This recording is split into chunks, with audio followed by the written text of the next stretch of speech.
चला आज आपण बनवणार आहे मसाल्याचे वांगे।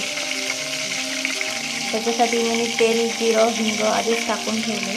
त्याच्यामध्ये आपण मसाला टाकून घेऊ।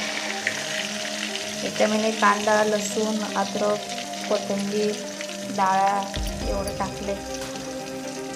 हा मसाला आपण चांगला परतून घेऊ। चला मसाला त्यामध्ये घरगुती काळा मसाला टाकून 1 चमचा तुमच्या आवडीप्रमाणे दीड टाकलं मिक्स करून घेऊया आपण। थोडासा परतून घेऊ। चला आता वांगे टाकू। वांगे मी पहिलेच शिजवून घेतले ते मीठ टाकून वांगे टाकून घेऊ आपण त्याच्यात मिक्स करून घेऊया सगळं।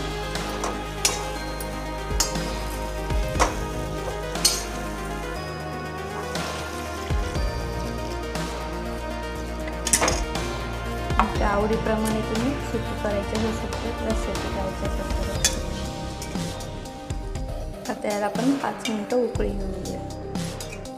त्याप्रमाणे मीठ थोडंसंच टाका कारण की वांगे शिजताना मीठ टाकले तर त्याच्याला झाली का बघू कोथिंबीर टाकून घेऊ।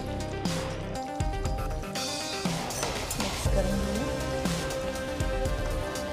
चला झाली आपली भाजी। आता आपण सर्व करून घेऊ। मसाल्याचे वांगे झणझणीत कसे वाटले तुम्हाला? आवडले असेल तर लाईक करा, शेअर करा, सबस्क्राईब करा। धन्यवाद।